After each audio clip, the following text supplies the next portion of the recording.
यह है इब्रानी का 3रा अध्याय वचन 12 से 14 में बाइबल ये कहती है, कुछ बातों के लिए चौकस हमें करती है, लेकिन इन 3 वचनों का जो विषय हमने चुना है कि क्या हम हमारे प्रथम या पहले भरोसे में स्थिर है क्या।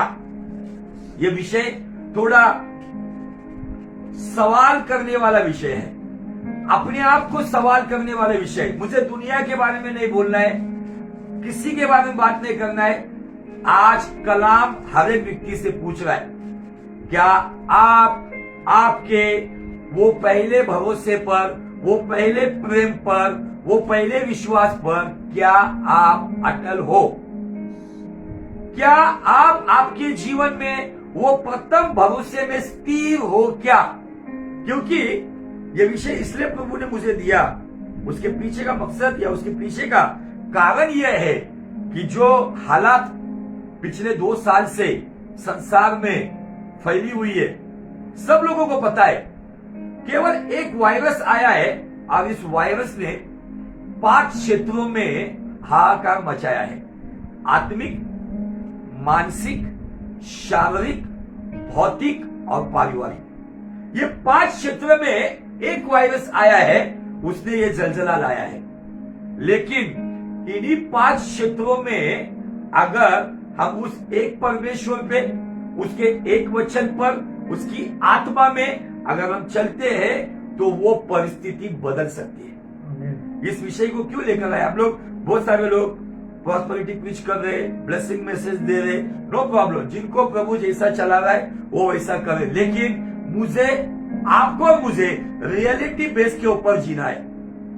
मेरे लिए क्या मिलेगा, इससे बेहतर क्या आज मैं, जब मेरा उद्धार हुआ, फॉर एग्जाम्पल 10 साल पहले, समझो 2010 में मेरा उद्धार हुआ है, और जो भरोसा मेरा 2010 में था, जिस भरोसे से मैं चल रहा था, जिस विश्वास से मैं चल रहा था, जिस आत्मिकता से मैं चल रहा था, क्या आज जो 2 साल में ये गड़बड़ियां आई हुई है, financial problem, physical problem, family problem, कलीसिया की प्रॉब्लम, व्यक्तिगत आत्मिक जीवन के प्रॉब्लम, मानसिक प्रॉब्लम, इन सभी प्रॉब्लम में आज आपको अपने आप को सवाल करना होगा, क्या आप वो प्रथम भरोसे पर स्थिर हो या नहीं।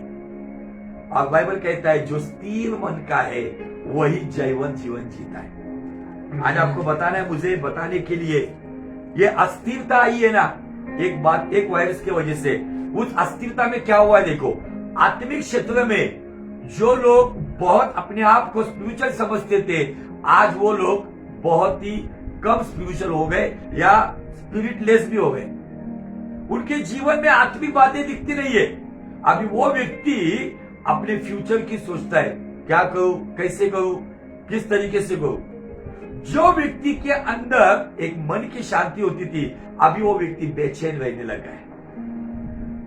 जो व्यक्ति का शरीर भला चंगा रहता था, उसको अभी थोड़ी सी खांसी भी आती है, उसके दिमाग में एक सोच आती है, मुझे ये वायरस का पॉजिटिव कुछ सिम्टम्स तो नहीं, सर्दी होती है, जुकाम होता है, बुखार आता है, उसके अंदर एक डाउट आ जाता है, शक आ जाता है कि मुझे वो बीमारी तो नहीं लगी। उसके बाद आज भौतिकता की जो बैंड बजी हुई है, फाइनेंशियल प्रॉब्लम में, इंसान सोच रहा है कैसा भी करके मैं कुछ अच्छी अमाउंट प्राप्त करूं। उसके साथ साथ इन बातों की वजह से जिसका आत्मिक जीवन स्थिर नहीं, उसका मानसिक जीवन स्थिर नहीं, जिसका मानसिक जीवन स्थिर नहीं, उसका शारीरिक जीवन स्थिर नहीं, जिसका शारीरिक जीवन स्थिर नहीं, वो कमाई धमाई में वो कमजोर है, उसकी फाइनेंशियल जीवन में अस्थिर है। और ये सारी बातें क्या कर रही है, पारिवारिक जीवन को अस्थिर कर रही है। ये सारी बातें कहां पे हमला कर रही है, पारिवारिक जीवन में वो अस्थिरता आ रही है। इसके साथ साथ और एक बात मैं बताना चाहता हूं, हमको इतना समय मिला है, बहुत सारे लोग ज्यादा से ज्यादा समय कहां पे बिताते, कोई भी बताएगा। सबसे ज्यादा समय जिस चीज पे बिताया जाता है, आपके हाथ में दिया गया गैजेट, ये गैजेट पे जो समय बिताते हैं, वो कुछ समय के लिए आत्मिक बातों को देखते, लेकिन सडनली मैं आपको बताना चाहता हूं, एक ऐसी संख्या है जो अस्थिर हो गई है, जिनके अंदर वासनात्मक बातें काम कर रही है, उसका महत्वपूर्ण कारण क्या है? आपके हाथ में दिया गया गैजेट। उसके वजह से जो पवित्र जीवन जीने वाला, उसके अंदर व्यभिचारी विचार आ रहे, उसके अंदर कहीं ना कहीं वो वासनात्मक ख्याल आ रहे। इसके वजह से वो अस्थिर होकर अपनी इस प्यास को बुझाने के लिए वो गलत रास्ते से भी जा रहा है। और इस रास्ते पे जाने वाले अविश्वासी भी है और विश्वासी भी है। सब प्रकार के लोग इस लाइन में लगे हुए, और दुष्ट ने अपना जाल जो डाला हुआ है उसमें बहुत सारी विश्वासी मछलियां भी फंसी हुई है। और इसलिए ये विषय मैं लेकर आया हूं, क्या आप पवित्रता में स्थिर थे? क्या आज के डेट में आप वो प्रथम पवित्रता के भरोसे में क्या आप स्थिर हो? आपको दुनिया का पैसा देख के कुछ भी आपको महसूस नहीं हो, लेकिन अभी दुनिया की चकाचौंध देखकर क्या आपके अंदर वो लालच तो नहीं आई है? दुनिया का धन, दुनिया का पैसा, दुनिया के लाइफस्टाइल, गाड़ी, बंगला, गहने, कपड़े, क्या ये बातों से क्या आपका मन वहां पे तो आकर्षित नहीं हो रहा है? खबरदार, आपका मन अस्थिर हो रहा है। ये विश्वास जो हमने प्रथम प्राप्त किया था, जिसमें हमें दुनिया की बातों का तिरस्कार लगता था, हमें दुनिया की संगति से हमें कहीं ना कहीं घिन आती थी, लेकिन क्या हम दुनिया की संगति में फिर से घुल मिल जा रहे? क्या हम लोगों को संतुष्ट करने वाले नहीं थे? हम लोगों को पहले काटते थे और कहते थे मुझे प्रभु के पास जाना है, मुझे प्रभु की संगति में जाना है। लेकिन आज प्रभु की संगति छोड़कर आज समय इतना है कि इंसान दुनिया की संगति में बहुत समय बिता रहा है। कोई चाय के ठेले पे समय बिता रहा है, कोई होटल के बाहर समय बिता रहा है, कोई फोन पे लगातार बातों में समय बिता रहा है, कोई यहाँ वहां की वाहियात बातों में समय बिता रहा है। आपको मुझे फिर से एक बार उस जगह पे आना होगा जहां पे हम प्रथम भरोसे में स्थिर थे। उस प्रथम भरोसे में जब हम स्थिर थे, ना किसी की वो वासनात्मक बातों का असर हम पे होता था, क्योंकि हम डिक्लेयर करते थे कि मेरा शरीर पवित्र आत्मा का मंदिर है, जिसे मैं घिनौनी बातों से खराब नहीं होने दूंगा। आपको दुनिया की चकाचौंध की बातों से आपको कोई फर्क नहीं पड़ता था, क्योंकि आपने मान लिया था कि मेरी धन दौलत मेरा उद्धार करता यीशु मसीह है। आपको किसी की बात का बुरा नहीं लगता था, क्योंकि आपके अंदर खुदा का मन था। आपको पता है कि आपको वचन भी सिखाया होगा या आपने सीखा होगा कि बुरा काम करके प्राप्त करने वाले घूसे खाकर कोई बड़ा काम नहीं होता, लेकिन अच्छा काम करके जो अपमान या वो बुरी दशा को सहन करता है वो खुदा की ओर से उचित है। आमीन, हालेलुया। शायद इस विषय को जब लेते वक्त शायद आपको कहीं ना कहीं ये विषय अंदर तक चुभता होगा, चुभना भी चाहिए।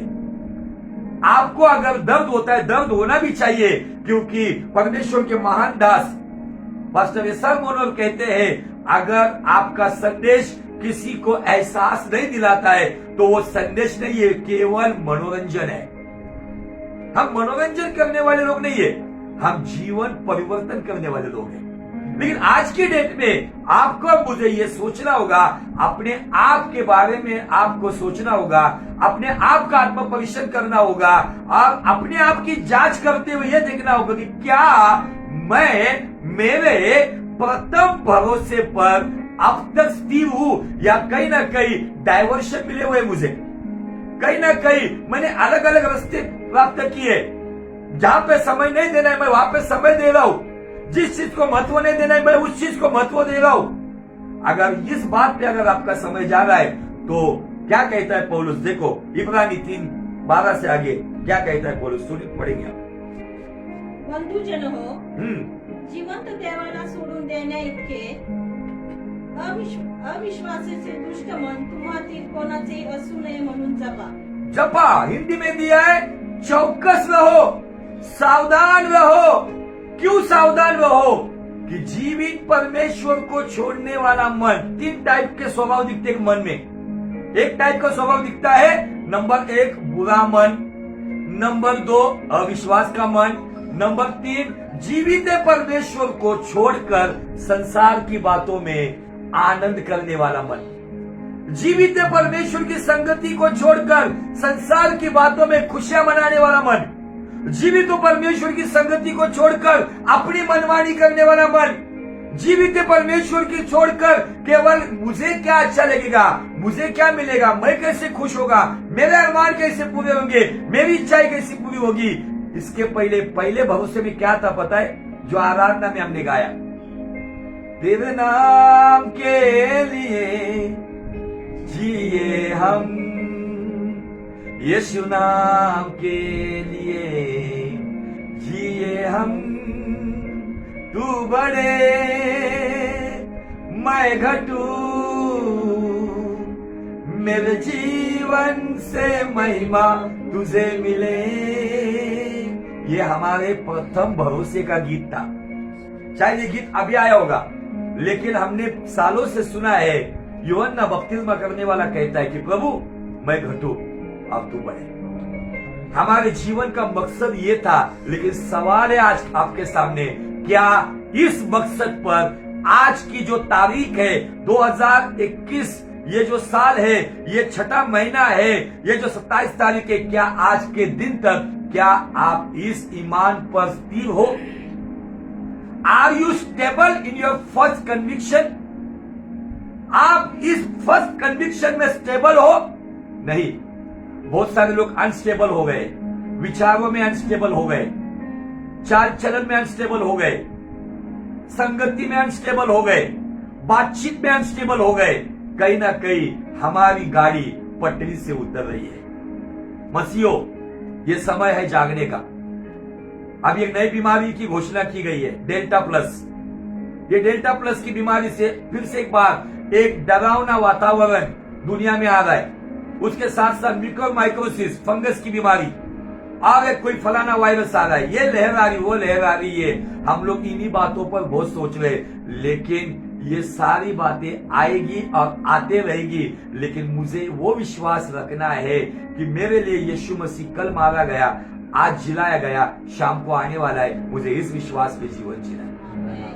ये गतिविधियां दुनिया में चलती रहेगी, लेकिन आपको मुझे सोचना है। हमारे जीवन में हम हमारे घर के बारे में सोचते हैं, खाने पीने में, सभी बातों में कॉन्शियस हो गए। हेल्थ कॉन्शियस है ना, मनी कॉन्शियस, स्किन कॉन्शियस, लेकिन क्या आप फर्स्ट कन्विक्शन के कॉन्शियस में है? प्रथम भरोसे में आप अभी तक टिके हो क्या?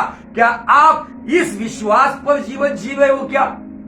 आपको इन बातों के ऊपर बहुत ही गहराई से सोचना होगा। चंगाई मिले या ना मिले, बरकत मिले या ना मिले, परिस्थिति बदले या ना बदले, हमारा विश्वास जो प्रथम भरोसा था, वो प्रथम भरोसे में हमें कुछ मिले या ना मिले, लेकिन हमने एक ठान लिया था कि प्रभु मैं घटू तू बढ़े। सवाल करो अपने आप से, क्या मैं उस प्रथम भरोसे पर अब तक बना हूं, या हालात ने मेरे उस भरोसे को बहुत सारे अलग अलग रास्ते दे दिए। एक रास्ते को, एक हाईवे जब चलता है ना, हाईवे की जो लेंथ होती है, विड्थ होती है, उसकी जो चौड़ाई होती है, चौड़ाई शुरुआत से तो अंत तक महामार्ग की होती है, लेकिन उसके बीच में बहुत सारी छोटी छोटी गलियां और रास्ते आते हैं। वो छोटी छोटी गलियां और छोटे छोटे रास्ते आपको आपके मंजिल तक नहीं लेकर जाएगी।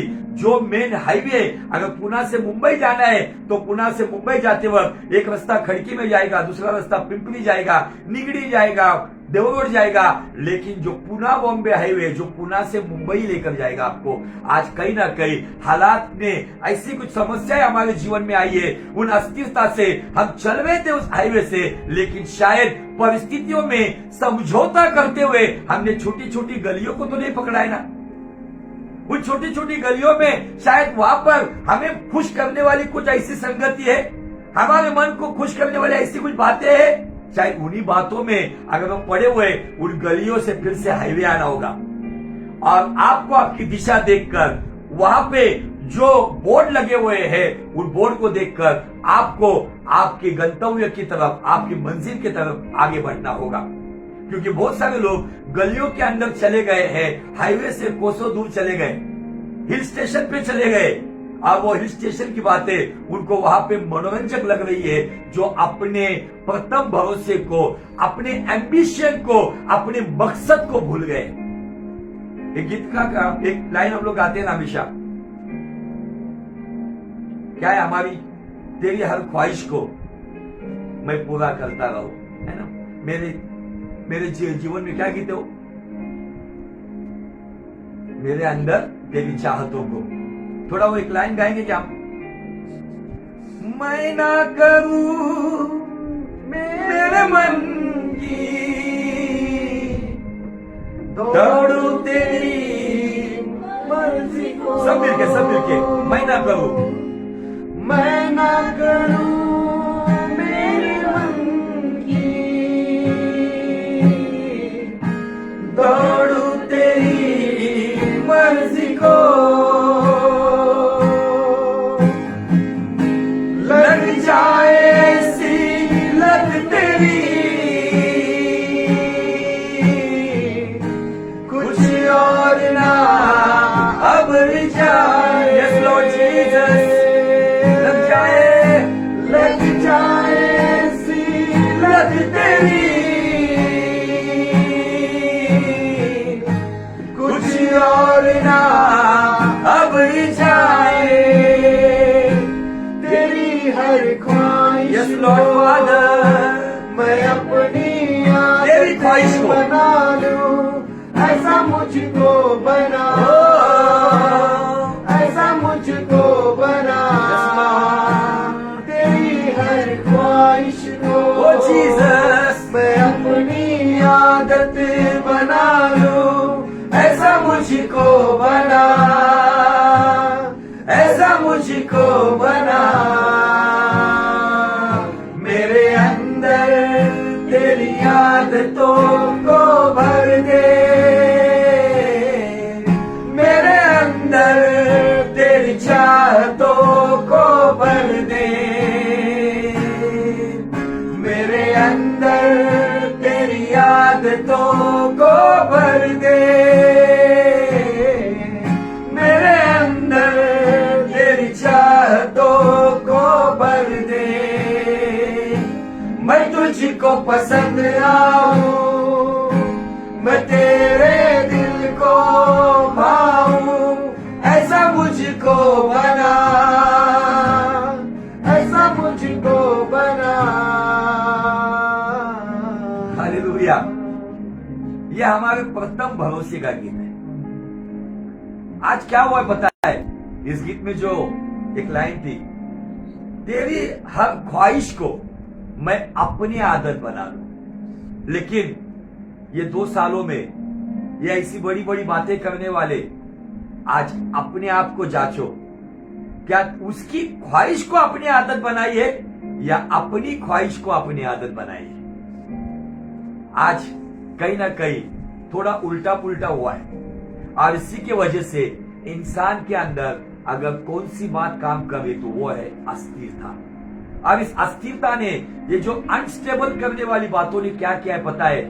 उस बातों ने उस व्यक्ति के अंदर 3 प्रकार के स्वभाव लाए हैं, जो इब्रानी 3:12 में हमने पढ़े हैं। जीवित परमेश्वर को छोड़ने वाला मन, बुरा मन और अविश्वास का मन। ये 3 स्वभाव इंसान के जीवन में काम कर रहे हैं, और इसी के वजह से उनके जीवन में कहीं ना कहीं वह समस्या से घिरे हुए हैं। आगे बढ़ते हैं। जोपर्यंत आज म्हटलेला वेळ आहे, जब तक आज कहने वाला ये दिन है, मतलब जब तक ये आज कहने वाले दिन में मैं जिंदा हूं, ये बताना है पौलुस को। तोपर्यंत तुम्ही एकमेकांना प्रति दिवशी बोध करा। तब तक आप एक दूसरे को बोध करो, एक दूसरे को समझाओ। क्या समझाओ? कि भाई तेरे अंदर ये बुरा मन काम कर रहा है, इस बुरा मन की वजह से तेरा नाश हो सकता है। तेरे अंदर अविश्वास आया, ये अविश्वास तेरा नुकसान कर सकता है। तेरे अंदर ये जो तेरा बर्ताव, तेरी संगति, तेरी चाल चलन, तेरी सोच तुझे जीवित परमेश्वर से दूर कर रही है और विनाश का पुत्र लूसीफर के करीब लेकर जा रही है। ये बातों से समझाओ। आगे हेतु हा की उसमें मकसद है। कोई भी परमेश्वर के वचन के अंदर बिना मकसद की कोई बात नहीं है। उसके अंदर एक मकसद है। पापाच्या फसवणुकीने, ये पाप के छल से, मेरे हिंदी बाइबल में दिया है, पाप के छल, पाप के अंदर छल काम करता है। भले ही आज वासना की बातों में बहुत आनंद मिल रहा है, देखने के द्वारा आनंद मिल रहा है, फिर कुछ दिन के बाद उसको करने के लिए वो पाप का छल लेकर जाता है। पाप के छल में पैसा कमाने का छल, लालच का छल, अपने आप का गरूर का छल, अभिमान और घमंड का छल, अपनी मनमानी करने वाली बातों का छल, ये पाप के छल से तुम्हातील कोणी कठीण होऊ नये. तुम्हारे में से कोई कठोर ना बन जाए. और मैं आपको बताना चाहता हूं कि एक बार इंसान कठोर बन गया ना तो वो एज अ फॉर्मेलिटी का प्रचारक बनता है, एज अ फॉर्मेलिटी का आराधक बनता है, एज अ फॉर्मेलिटी का विश्वासी बनता है. वो फिर केवल 1 घंटे का, वो केवल गिटार लेके कैसियो लेके आराधना करेगा, केवल वो सप्ताह में 1 घंटे का मसीह है, बाकी दिन वो संसार का है. केवल वो, जैसे मैं हूं अगर उस कैटेगरी में, तो मैं केवल संडे के दिन वो प्रचार करने वाला 1 घंटे का प्रचारक हूं, बाकी दिन मैं दुनिया का हूं. यहाँ पे एक बहुत ही गंभीर बात के ऊपर पौलुस हमारा ध्यान लेकर आ रहा है कि अगर आपके अंदर अविश्वास का, बुरा और जीवित परमेश्वर का मन का वो स्वभाव काम कर रहा है, ये 3 प्रकार के थॉट्स या 3 प्रकार के नेचर अगर आपके भीतर, उसमें से अगर एक भी नेचर है तो वो नेचर आपको कठोर बनाएगा. फिर आप कितना भी प्रचार सुनो, आप कितना भी बाइबल पढ़ो, प्रार्थना तो कर ही नहीं सकते. ये कठोर मन के द्वारा क्या होता है पता है? आपके अंदर वो आने वाला, वो न्याय करने वाला, उसको आप भूल जाते हो और दुनिया की भूल भुलैया में भूल मिल जाते हो. आगे, कारण जर आपण क्योंकि अगर आपला आरंभीचा भरोसा शेवटपर्यंत दृढ धरिला तर अगर हम हमारा प्रथम भरोसा अंत तक, मराठी में दिया दृढ़, हिंदी में दिया अगर स्थिर रखोगे तो, धरिला तरच आपण अगर आप अंत तक पहले भरोसे पर स्थिर रहोगे तो आप ख्रिस्ताचे भागीदार झाले आहोत. आप मसीह के भागीदार बनोगे. आपको किसका भागीदार बनना है? आज हर एक व्यक्ति पार्टनरशिप की भी बात करता है. बहुत सारे लोग कहते हैं क्या ये बिजनेस करूं, क्या किसके साथ पार्टनरशिप करूं, ये करूं, वो करूं. इस संसार की भागीदारी की बात नहीं है. अगर आपको मसीह का भागीदार बनना है तो आपको मसीह के वचनों के अनुसार चलना होगा. हर एक पार्टनरशिप के टर्म्स एंड कंडीशन होते हैं. यहाँ पे एक टर्म्स कंडीशन हमें दिखती है, और वो टर्म्स कंडीशन क्या है पता है? अगर आप आपके प्रथम भरोसे पर अटल हो तो ही आप मसीह के भागीदार हो. अगर आप मसीह के भागीदार हो, फिर कब्र में हो या जिंदा हो, वो आसमान में जब आएगा लेकर जाएगा. वो आपको वहां से पिता के राज्य में लेकर जाएगा. वो आपको और मुझे अनंत जीवन में लेकर जाएगा.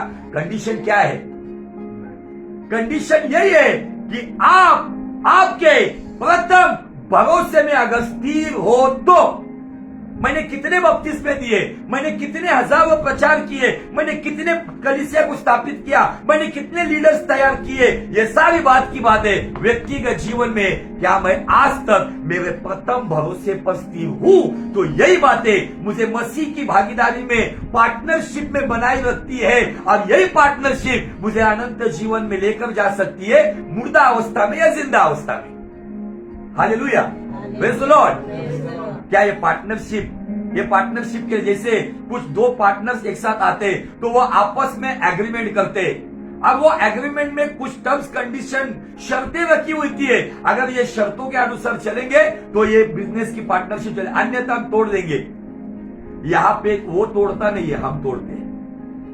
वो उसकी साइड से तो ठीक है, लेकिन हम हमारे प्रथम भरोसे से जो हम बात करते, जो उसके साथ हम कबूल करते, उसके साथ वाचा बांधते, उसके साथ एग्रीमेंट करते, उसके साथ कवर्नेंट करते. लेकिन कभी कभी जब ये सब हालातें पैदा होती है, आपको याद करना होगा उन मसीहों को, वो प्राचीन कलीसिया को याद करना होगा जिनके बच्चों को उनके आंखों के सामने शेर और चीते खा रहे थे, लेकिन फिर भी उनके बारे में बताया गया है वे लोग थे इन तितर बितर अवस्था में अंतोकिया में जाके यहूदियों को खुदा का कलाम और अन्य जाति को यीशु का सुसमाचार फैलाते हैं. तब जाके पहली बार अंतोकिया में उन्हें मसीह नाम दिया गया.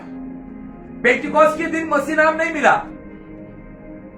लंगड़ा सुंदर दरवाजे के पास चलने लगा, तब वहां पे मसीह नाम नहीं मिला. 5000 लोग एक ही दिन प्रभु में आए, तब मसीह नाम नहीं मिला. 3000 लोगों का बपतिस्मा हुआ, उसी दिन मसीह नाम नहीं मिला. मसीह नाम कब मिला? जब स्तिफनुस के ऊपर से जो सताव आया और उस सताव में लोगों ने अपनों को गवाया, अपना घरदार, अपना मुल्क गवाया और वो भागते हुए यरूशलेम छोड़कर जब अंतुकिया में गए तो वहां पे वो छुपकर नहीं बैठे। बाइबल कहती उन्होंने यहूदियों को खुदा का वचन और अन्य जाति को परमेश्वर यीशु का सुसमाचार दिया और वहां पे दिया क्योंकि परमेश्वर का हाथ उन पर था। यह हाथ क्या है पता है? यह हाथ ही है पार्टनरशिप, यह हाथ ही है भागीदारी। आज बहुत सारे लोगों के केवल मुंह पर यीशु का नाम है लेकिन सर पे हाथ नहीं है, क्योंकि भागीदारी की टर्म्स कंडीशन क्या है? अगर आप और मैं अपने प्रथम भरोसे पर अटल है तो भागीदारी बरकरार है। क्या आपको नहीं लगता है कि मेरी भागीदारी, मैं एक साइड से चल रहा हूं लेकिन मेरा पार्टनर मेरे साथ नहीं दिख रहा है, इसीलिए मैं कदम कदम पर ठोकर खा रहा हूं, इसीलिए मैं गलत बातों की ओर आकर्षित हो रहा हूं। आपको आपके पार्टनर का हाथ में लेना होगा। वो पार्टनर का नाम है यीशु मसीह। जो आज ये सारे जो वर्ड में दे रहा हूं आज की आराधना की कंफर्मेशन है। आराधना में हमने क्या गाया था? यार, मेरा यार है तू, मेरा प्यार है तू। वो यार जो मेरे लिए मारा गया, जो मेरे लिए गाड़ा गया, जो मेरे लिए जिलाया गया, जो मेरे लिए आने वाला है। हालेलुया। अगर उसके साथ पार्टनरशिप रखनी है तो उसके साथ वफादारी होनी चाहिए। और वफादारी कब होगी? जब मैं पहले भरोसे में, पहले प्रेम में अगर मैं स्थिर हूं। जांचो अपने आप को, वचन के द्वारा अपने आप को जांचो। एक दिन अपने घर का दरवाजा बंद करते हुए खाना पीना छोड़कर अपने आप का जांचो, क्या मैं स्थिर हूं या अस्थिर हूं? पहले मेरे दिमाग में पैसे का सोच भी नहीं आता था, लेकिन अभी मैं 2 साल के बाद क्या करना है उसका विचार आज ही कर रहा हूं। पहले मैं लोगों को प्रचार करता था, कल की चिंता कल की नहीं है, लेकिन अभी मैं खुद ही चिंता में हूं। हालेलुया। रियलिटी पर मैं बात कर रहा हूं। ऐसी भीड़ इन दिनों में तैयार हुई है। वो भीड़ का नाम है अनस्टेबल क्राउड, अस्थिर भीड़। अब उस भीड़ में अगर आप हो तो ये भीड़ आपका विनाश करेगी, क्योंकि इस भीड़ में आपको बुरे मन वाले मिलेंगे, इस भीड़ में जीवित परमेश्वर को छोड़ने वाले लोग मिलेंगे, इस भीड़ में आपको अविश्वास के मन वाले मिलेंगे जो आपको कठोर शब्द के द्वारा बात करेंगे। उनके अंदर कोई कोमलता की बात नहीं होगी। आज सोचना होगा, क्या मैं मेरे प्रथम भरोसे पर स्थिर हूं? अगर मैं स्थिर नहीं हूं तो आगे वहां पे दिया है जो एग्जाम्पल पौलुस ने दिया है, जो अस्थिर मन वाले थे, बाइबल कहती उनकी लाशें जंगल में पड़ी। उनकी लाशें जंगल में पड़ना मतलब क्या? न्याय होगा उसके ऊपर। लेकिन बाइबल रोमियो 8:1 में मुझे बहुत आशीषित करता है, जो मसीह यीशु में है उस पर दंड की कोई आज्ञा नहीं है। कौन चर्च में है वो नहीं, मसीह धर्म में है वो नहीं, किसी चर्च का मेंबर है वो नहीं, जो मसीह यीशु में है उस पर दंड की आज्ञा नहीं। इसका मतलब जो मसीह यीशु की भागीदारी में है, जो प्रथम भरोसे में स्थिर है, उस पर दंड की आज्ञा नहीं, क्योंकि उसका पार्टनर उसको सही सलामत या तो कब्रिस्तान से या तो जिंदा अवस्था में अपने राज्य में लेकर जाएगा। Hallelujah, praise the Lord. क्या इन दिनों में आपने आपके बारे में सोचा है? हम पहले घंटों प्रार्थना करते थे, हम घंटों आराधना करते थे, हम हमारा रेगुलर बाइबल रीड करते थे, लेकिन कहीं ना कहीं आज हम शॉर्टकट अपना रहे। कहीं ना कहीं आज मुझे आपको बताना है, हम खुदा से अधिक संसार को अधिक महत्व दे रहे, इंसान को और दुनिया की गतिविधि को बहुत महत्व दे रहे, लेकिन आज हम खुदा से बहुत दूर जा। ये कठोर मन में कन्वर्ट होने से पहले आपको पश्चाताप करते हुए छोटी छोटी गलियों में हम लोग घुस गए, हमें हाईवे पे आना होगा। वो हाईवे का नाम है मार्ग, सत्य और जीवन, Yeshu Masih. Hallelujah, praise the Lord. हमने पिछले सप्ताह में देखा कि कुछ लोग अस्थिर हो गए। कब अस्थिर हो गए? जब जो जासूस भेजे गए थे 12, जिन्होंने भेद निकाल कर लाया, उसमें से 10 लोगों ने नकारात्मक खबर देने की वजह से कलीसिया के अंदर भय का साया आया, डर का माहौल हो गया, खौफ आ गया। और बाइबल कहती कि रात भर कलीसिया ने गला निकाल कर उन्होंने मातम मनाया और उनके अंदर वो मन तैयार हो गया, वो मूसा को छोड़कर एक नया प्रधान बनाने की सोच रख रहे। उनके अंदर कनान में जाने से अच्छा मिस्र की ओर जाने की बात, ये कौन सा मन है? मूसा को छोड़ने वाला बुरा मन, कनान को छोड़कर मिस्र की ओर जाने वाला अविश्वास का मन, और जीवित परमेश्वर जो उनके साथ उस जंगल में था उसको छोड़कर फिर से गुलामी में जाने वाला। क्या हुआ उन लोगों का? उन लोगों का विनाश हो गया। हमने देखा पिछले सप्ताह में कि केवल 20 साल की आयु से जितने कम थे, मतलब एक दिन के बच्चे से लेके 19 साल के जवान तक, और 2 लोग स्पेशलिस्ट, कालिब और यहोशुआ, ये 2 लोग, और 19 साल तक जो लोग थे वही लोग यरदन पार करके गए। और जो लोग जिन्होंने बुरा मन धारण किया था, जिनके अंदर अविश्वास की बातें थे, जिन्होंने जीवित परमेश्वर को छोड़ दिया था, उनकी हालत क्या हुई? उनकी लाशें जंगल में पड़ी, जंगल के लिए खाद बनी। ये क्या है पता है? ये मैं तो थोड़ा सा जब सोचता हूं तो ये प्रथम पुनरुत्थान और द्वितीय पुनरुत्थान का दर्शक है। जो लोगों ने मसीह के साथ भागीदारी बनाई, जो मसीह से ईमानदार थे, जिन्होंने अपना पहला भरोसे पे कायम रहते, स्थिर रहे, वही यरदन के पार गए, वही पहला पुनरुत्थान। जो सियोन देश में चले गए, लेकिन जिनकी लाशें जंगल में पड़ी हुई, जो उठा लिए नहीं गए, जो पार नहीं गए। क्या आज मुझे पहले पुनरुत्थान में जाना है तो मुझे भागीदार के साथ प्रथम भरोसे पर स्थिर रहना होगा। वही बातें, कोई बड़ी बातें नहीं। 1000 चर्च स्थापन करोगे तो आप जाओगे, ये बात नहीं। 10,000 बपतिस्मा दोगे तो भी आप भागीदार नहीं। आपका पर्सनल जीवन खुदा के साथ कैसा है? Your individual fellowship with God, आपका वैयक्तिक जीवन खुदा के साथ कैसा है? वही बातें आपको भागीदार बनाकर खुदा के राज्य में लेकर जाएगी। आज इन्हीं इजराइलियों के बारे में और कुछ बातों के ऊपर हम अपना ध्यान लगाएंगे, लेकिन उसके पहले एक वचन हम पढ़ेंगे इसी दूसरे पत्रस का दूसरा अध्याय, दूसरे पत्रस में जाएंगे हम, दूसरा अध्याय और वचन 14। अस्थिर करने वाली कौन सी बातें है ना, थोड़ा सा इन बातों पर ध्यान लगाएंगे। 2 पत्रस दूसरा अध्याय वचन 14। त्यांच्या डोळ्यात व्यभिचारनी सदाची भरली आहे। उनकी आंखों में व्यभिचार सदा का बसा हुआ है। किनकी आंखों में? ये वो कैटेगरी के लोग हैं जिन्होंने बुरे मन के बाद अविश्वास के मन में आए, अविश्वास के मन के बाद वो खुदावन को छोड़ने वाले मन में आए, और ये तीनों बातों ने उनको कठोर बना दिया। इसलिए जिन आंखों से पवित्रता देखते थे, उन्हीं आंखों से अभी व्यभिचार दिख रहा है। आगे, आणि पाप केल्यापासून त्यांना राहवत नाही। अब पाप किए बिना उनको रहता, पहले पाप से भागते थे, पहले पाप, ये उन बातों की, पहले वो गलत दोस्तों की संगति में उनके साये में खड़े नहीं रहते थे, लेकिन अभी उसमें खड़े हो जाते।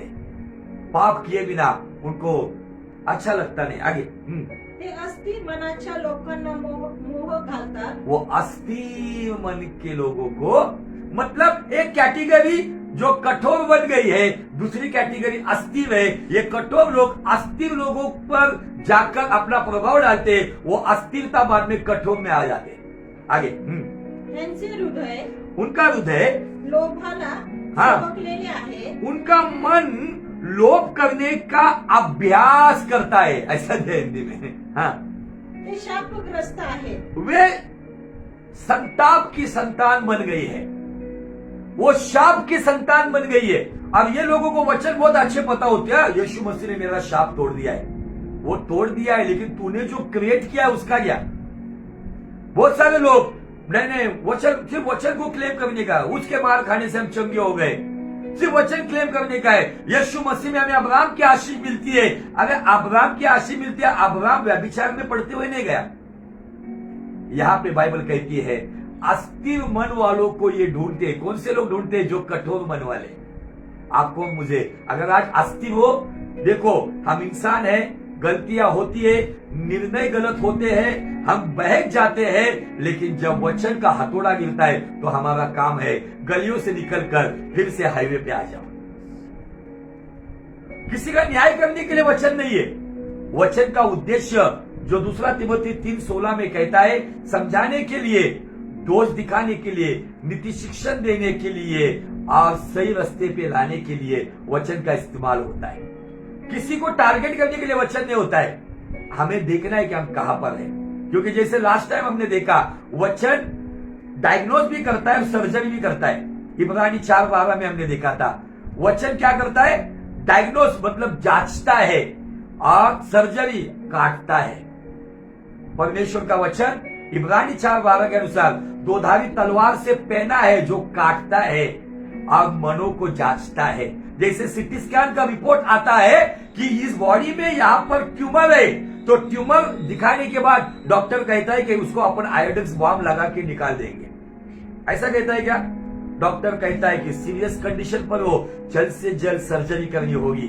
अगर आज वचन ने आपको जांचा है और कहीं पर इंफेक्शन है, वो अगर आपको पता है, तो आपको पश्चाताप करते हुए उस अंग को काटना होगा, उस बात को काटना होगा। मेडिकल लैंग्वेज में बता रहा हूं मैं आपको। इब्रानी 4:12 में पिछले 10 दिन पहले मुझे प्रभु ने रेवलेशन दिया, वचन सीटी स्कैन भी करता है, वचन ऑपरेशन भी करता है। आमीन, हालेलुया।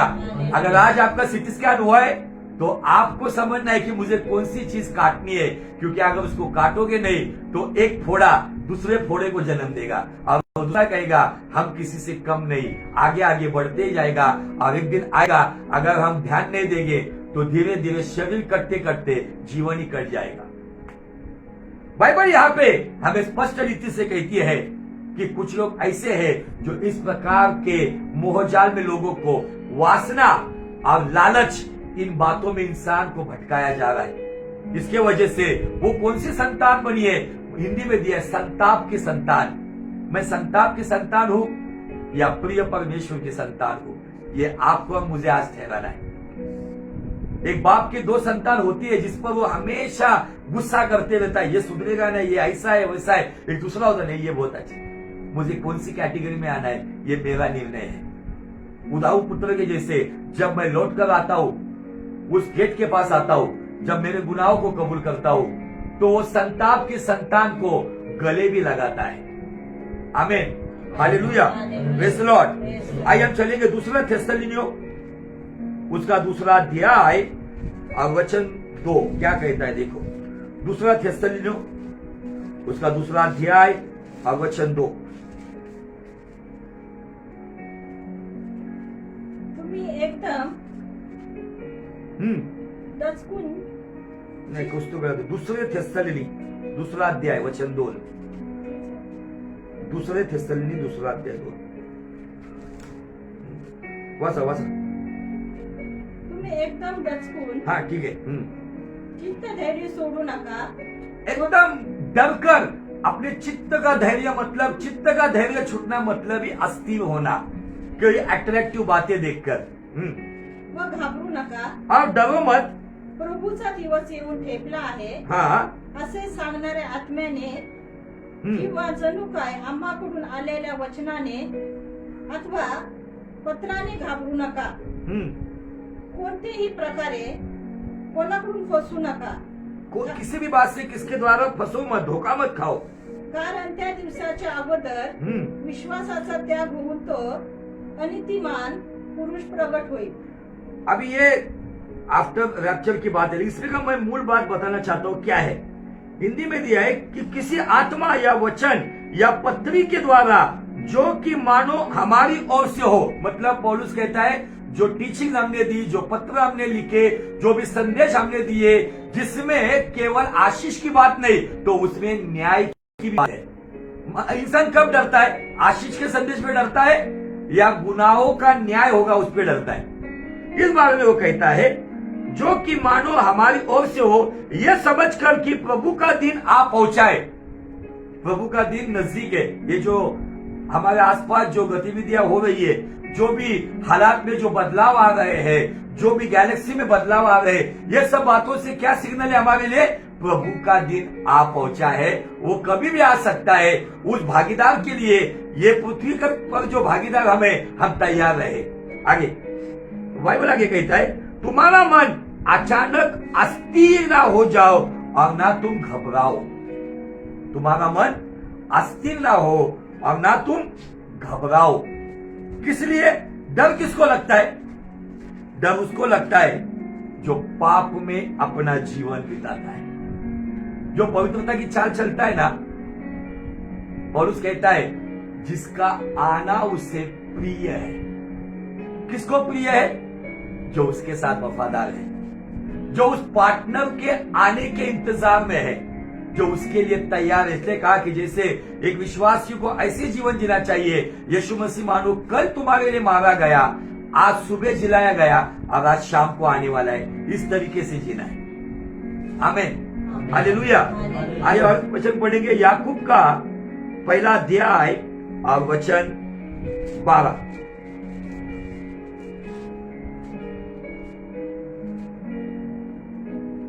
जो माणूस परीक्षेत टिकतो तो धन्य। धन्य है वो मनुष्य जो परीक्षा में स्थिर रहता है। मराठी में दिया है टिकता है, और जो अंत तक स्थिर रहेगा वही बचाया जाएगा। जो शेवटपर्यंत टिकेल तोच तरेल। हाँ, कारण आपणावर प्रीती करणाऱ्यांना क्योंकि हम पर प्रेम करने वाले परमेश्वर ने प्रभूने देव केलेला जीवनाचा मुकुट वो जो जीवन का मुकुट परीक्षेत उतरल्यावर उस परीक्षाओं में जो अस्थिर करने वाली है, जो कठोर करने वाली है, जो बुरा मन कर सकती है, जो अविश्वास लेकर आ सकती है, जो जीवित परमेश्वर से दूर लेके जा सकती है, इन परीक्षाओं से जो खरा निकलता है उन्हें जीवन का मुकुट दिया जाएगा। आगे त्याला मिळेल, उसे मिलेगा। धन्य है वो मनुष्य जो परीक्षाओं में स्थिर रहता है। अभी जो परीक्षाएं हमारे आसपास है, फाइनेंशियल परीक्षा, बरकत की परीक्षा, चंगाई की प्रॉब्लम, घर में नाना प्रकार की दिक्कतें, इन सारी बातों में क्या आप स्थिर हो? बाइबल कहती है जो मनुष्य परीक्षा में स्थिर रहता है क्योंकि वो खरा निकलकर जीवन का वो मुकुट पाएगा जिसकी प्रतिज्ञा,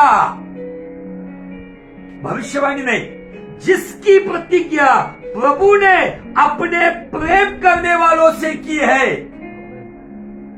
ये मसीहों से, नामधारी मसीहों से, संडे मसीहों से नहीं, जो उससे प्रेम करता है उसके साथ प्रतिज्ञा की जाती है। जो टाइम पास करते हैं वो केवल बोल बच्चन मारते हैं, लेकिन जो सच्चा प्रेम करता है ना वो उसके साथ प्रतिज्ञा करता है। कवनेंट कहा गया है इंग्लिश वर्ड में। बाइबल कहती है जो स्थिर रहेगा, परीक्षाओं से खरा निकलेगा, खुदावन उसे जीवन का मुकुट उसके सर पे वो ताज पहनाएगा। और ये उनके बारे में कहा गया है जो उनसे प्रेम करते हैं, खुदावन से जो प्रेम करता है उनके साथ ये प्रतिज्ञा की है, वाचा बांधी गई है। यहां पर भी आती स्थिर। अगर हम अस्थिर रहोगे तो हम क्या खोओगे पता है? हम भागीदार को खोएंगे, हम अनंत जीवन को खोएंगे, हम उस मुकुट को खोएंगे, हम उसकी हुजूरी को खोएंगे। आइए, कुछ लोगों ने ऐसी कुछ बातें खोई। क्यों खोई उसका कारण भी हम देखेंगे। उसके लिए हम चलेंगे गिनती के किताब में, जहां पे कुछ बातें हम आज और डीपली देखेंगे। गिनती का गणना 21 और वचन 4 से लेके आगे। Book of numbers chapter 21 from verse 4। गिनती का 21 अध्याय वचन 4। मग घोर डोंगरापासून कूच करून आदोम देशाला वळसा घालून जाण्यासाठी त्यांनी तांबड्या समुद्राचा मार्ग धरला। त्या वाटेत लोकांचे मन अधीर झाले। उस राह में बाइबल कहता है कि उनका मन अस्थिर हो गया, या व्याकुल हो गया, या अधीर हो गया। आज आप ऐसी कौन सी राह पर है कि आप कह रहे, आप प्रेज़ द लॉर्ड, हालेलुया, प्रार्थना कर रहे, वचन सुन रहे, आराधना कर रहे, लेकिन आप अस्थिर मन से जा रहे हैं या स्थिर मन से जा रहे हैं? यहां पे घटना हुई है, आप घर जाकर गौर से पढ़िए उसको। हुआ ऐसा कि अदोम देश में से जाने के लिए उन्हें अनुमति नहीं मिली, तो उनको जब एक सहज रास्ता था। मतलब अगर आपको यहां से पुणे स्टेशन जाना है, पुणे स्टेशन जाने के लिए नानापेट से रास्तापेट से सोमवारपेट होके पुणे स्टेशन पहुंचता है आदमी। लेकिन रास्तापेट वालों ने रास्ता बंद कर दिया, लॉकडाउन, इसलिए उस व्यक्ति को पूरा एमजी रोड, पुणे क्या, घोरपड़ी वगैरह सब घूमकर अगर उसको आना पड़ रहा है तो वो व्यक्ति क्या करेगा? अस्थिर हो जाएगा, व्याकुल हो जाएगा। अरे मेरा शॉर्टकट रास्ता था। अब इस कारण से क्या हुआ कि उन्हें एक डिसीजन लेना पड़ा, एक निर्णय लेना पड़ा। उस निर्णय की वजह से बाइबल कहता है कि फिर वो होर पहाड़ से कूच करते हुए लाल समुद्र का मार्ग लिया कि एदोम देश के बाहर घूमकर, एदोम देश से अगर वो अंदर से जाते थे तो बहुत जल्दी अपनी मंजिल तक पहुंच जाते थे। लेकिन बाइबल यहाँ पे कहती है कि बाहर कभी कभी हमारे जीवन में अभी कलीसिया बंद है, बाहर रखा है, हमको आमदनी कम है, बाहर रखा है, थोड़ी सी शांति हमारे दिमाग को कम है, बाहर रखा है। जब हम बाहर रहते हैं ना, उसी वक्त हमें हमारे विश्वास की परीक्षा में स्थिर रहकर वो जीवन का मुकुट हमें वो भागीदार देने वाला है। उस मंजिल की ओर ध्यान रखते हुए, बिना कुड़कुड़ाते हुए, भले थोड़ा सा डाइवर्शन हमें मिला है, लॉन्ग कट, भले हमको थोड़ा देरी से मिल रहा है, नो प्रॉब्लम, लेकिन मैं हमेशा कहता हूं लेट मिलेगा, लेटेस्ट मिलेगा, लेट मिलेगा, बेस्ट मिलेगा। कभी प्रभु ऐसा ही क्यों?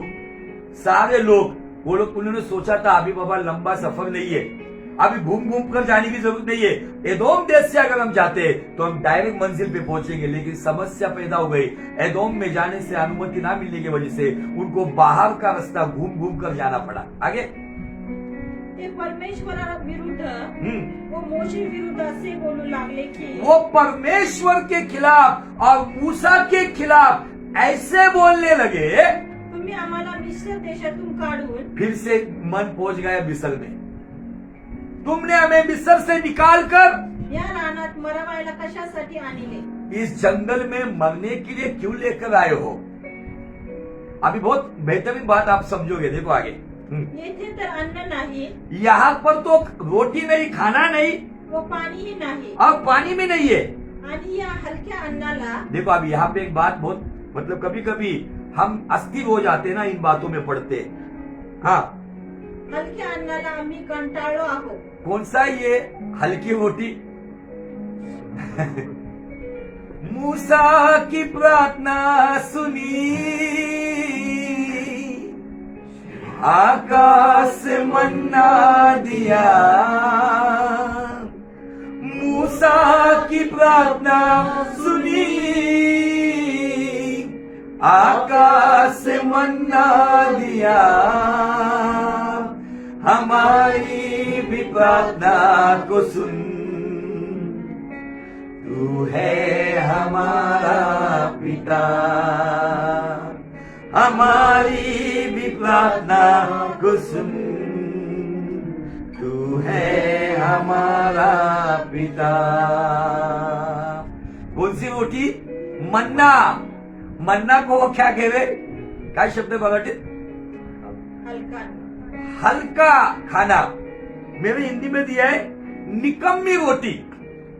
कभी कभी कितने बार बाइबल पढ़ो, कितने बार हमको बताते हैं। हाँ, जो जीवन की रोटी है, मुझे वो लोगों से बहुत ही दुख होता है कि जब उनको कहता है बाइबल पढ़ो, मेरा बेटा क्यों ना हो, अगर वो बाइबल पढ़ने के प्रति अगर दुख लगता है या उसको इंटरेस्ट नहीं आता है, तो मुझे ऐसा लगता है कि वे लोग हैं जो उस एदोम देश से घूम कर जाने वाले लोग, जिन्होंने आसमानी मन्ना को निकम्मी रोटी समझा।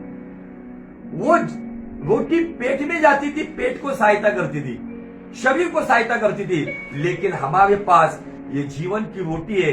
अगर आप खाते नहीं हो, इसके साथ अगर आप उसका सेवन करते नहीं हो, तो मुझे आपको बताना है कहीं ना कहीं हमारे अंदर वो बुरा मन, अविश्वास का मन, जीवित परमेश्वर को छोड़ने वाला मन, जो जीवित रोटी को निकम्मी रोटी कहता है, जिन्होंने मन्ना को निकम्मी रोटी कहा है। मुझे ये वचन पढ़ता हूं ना, मुझे इच्छा नहीं होता है पढ़ने के लिए पैराग्राफ। जो जीवन की रोटी आसमान से पड़ती थी, बाइबल कहती है स्वर्गदूतों का खाना था वो, उसको वो निकम्मा कह रहे। कुछ लोगों को जब ऐसा लगता है ना, अब कितने बार पढ़ू वो, मुझे सब पता है, क्या पढ़ने का है, इसका मतलब वो व्यक्ति कहीं ना कहीं अस्थिर होकर बहुत ही जल्द उसका गलत प्रमोशन होने वाला है, जिसे कहा जाता है कठोर। अब ये कठोरता के बाद उसका न्याय फिक्स है कि उसकी लाशें गिरी पड़ेगी, उठा ली नहीं जाएगी। कैसा लगता है पढ़ने के लिए? यहां पे दिया है कि उन लोगों का मन मार्ग के कारण, किस कारण? मार्ग के कारण। कौन से मार्ग के कारण? थोड़ा सा लंबा सफर मिला है। कभी कभी आप कह रहे यार थोड़ा शॉर्टकट में होना चाहिए था। कभी कभी आप ट्रैफिक में भी कभी कभी कुड़कुड़ा रहे यार, यहां से जाता तो अच्छा होता था, इधर फालतू में फंस गया, है ना? ऐसा होता है। कभी कभी हम कुड़कुड़ाते, अस्थिर मन के हो जाते। ट्रैफिक जाम में हम इधर उधर की परिस्थिति देखकर अपने आप थोड़ी गर्मी होती और गर्मी बढ़ा लेते।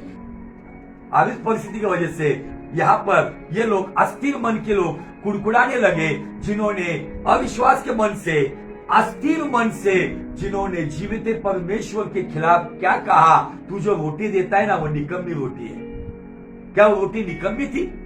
अरे उस रोटी के बलबूते में 40 साल जी रहे थे वो लोग। वो रोटी आसमानी रोटी थी। वो रोटी क्या करती थी पता है आपको? वो रोटी की वजह से उनको जूते नहीं लेने की जरूरत नहीं थी।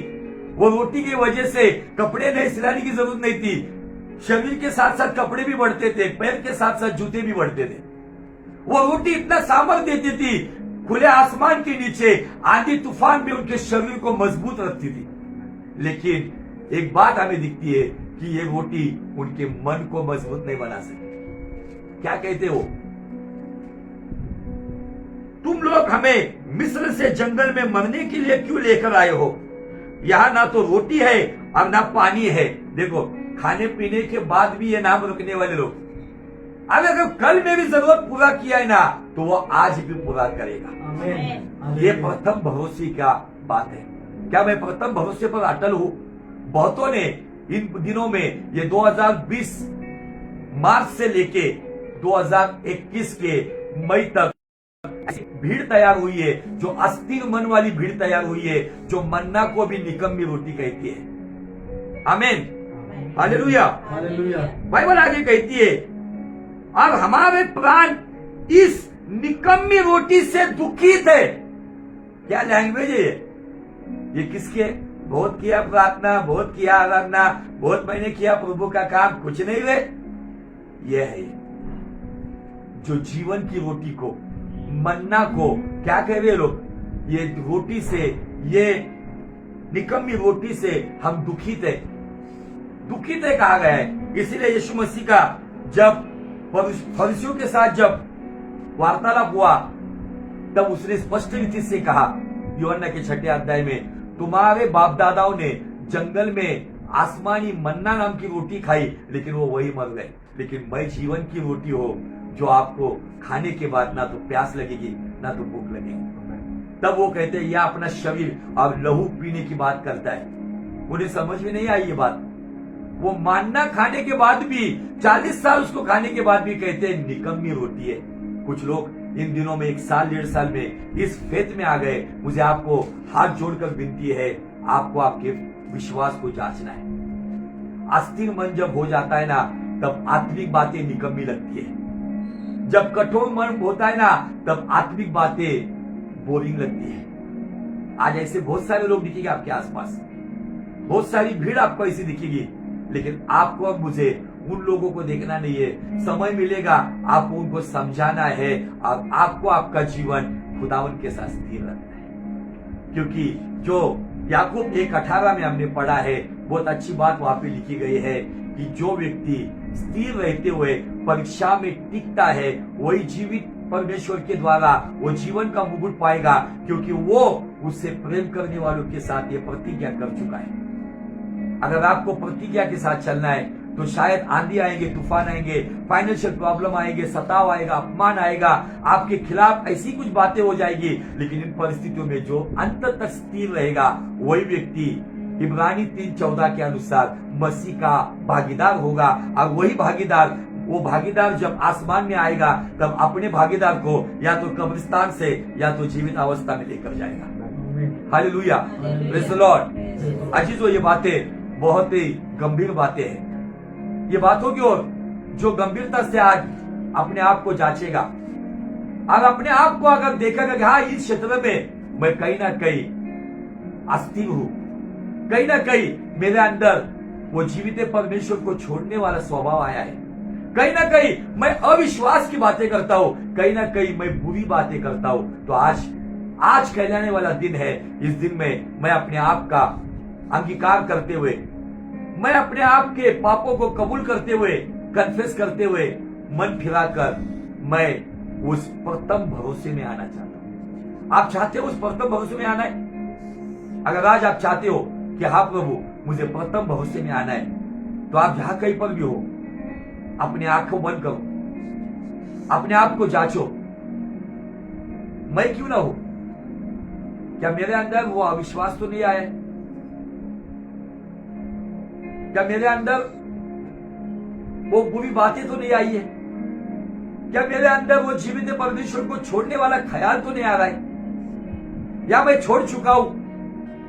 आओ,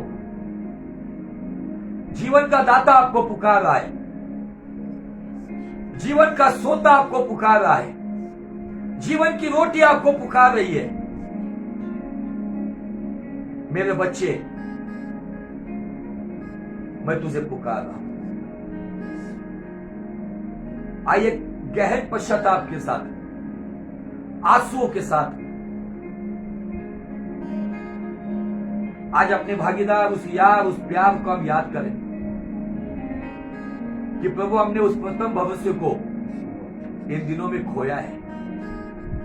अगर मैंने वो खोया है तो इसका मतलब मैंने स्वर्ग को खोया है, और मैं वो खोना नहीं चाहता हूं। यीशु मसीह, तेरी कुर्बानी, तेरा बलिदान मैं व्यर्थ नहीं करना चाहता हूं। शायद हालात के साथ समझौता करते करते मैं बुरा बन गया हूं या बुरी बन गई हूं। संसार के साथ सहभागिता में मैं तेरी सहभागिता से दूर हो चुका हूं या हो चुकी हूं। मेरे अंदर तुझे छोड़ने वाला मन उत्पन्न हुआ है। शायद परिस्थितियों की वजह से आज मैं इस हालात में हूं। खुदावन, मुझे बदल।